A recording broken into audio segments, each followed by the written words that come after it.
Depuis qu'elle est arrivée à cette commission d'enquête, Ersi Assoudeh ne cesse de se faire remettre en place. Oui, Ersi Assoudeh se croit tout permis et se prend pour une juge, alors qu'il s'agit juste de quelques interrogations. Mais avec Ersi Assoudeh, on n'est pas non plus dans la finesse ou dans la nuance. Oui, Ersi Assoudeh se permet de dire des choses comme si Rachida Dati était déjà coupable. Alors, je vous propose de voir cet extrait, puisque Rachida Dati va remettre en place Ersi Assoudeh, et c'est dans l'actualité du jour. Madame la ministre, je ne sais pas si vous vous souvenez de cette séquence lunaire sur LCI, c'était le 22 juillet 2025. Vous y étiez interrogé pendant 1 heure relativement à votre procès pour corruption et trafic d'influence. Et non contente de ce privilège de pouvoir vous défendre, vous êtes resté dans un coin pour pouvoir surveiller les commentaires qui étaient faits sur votre défense. Et vous êtes même revenu devant les caméras pour pouvoir modifier ces commentaires. Avec cette attitude finalement assez autoritaire qui vous caractérise, que ce soit dans ou en dehors du champ médiatique. Je pense notamment à la façon dont vous avez hurlé sur un personnel de l'Assemblée nationale en pleine commission.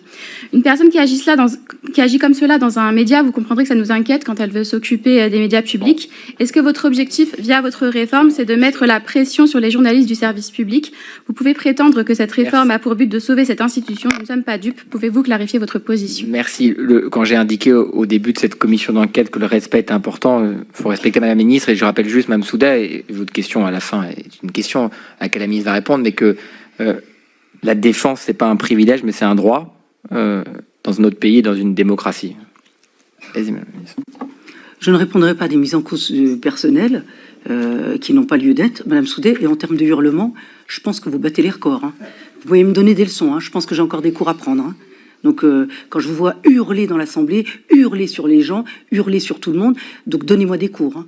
Ersi Assoudeh s'est encore fait calmer, oui, comme d'habitude, quand c'est pas le président de la commission d'enquête, c'est Rachida Dati qui dit calmement les choses. Mais c'est vrai, est-ce que Rachida Dati a des leçons de morale à recevoir d'Ersi Assoudeh qui pique constamment des crises dans l'Assemblée? Tiens, ça me rappelle quelqu'un, une Sandrine Rousseau. Bon, là, c'est une femme qui lui dit ça, et on n'est pas à l'Assemblée, donc Rachida Dati ne sera pas traitée de sexiste. Sur ce, je vous dis à très bientôt pour de prochaines vidéos.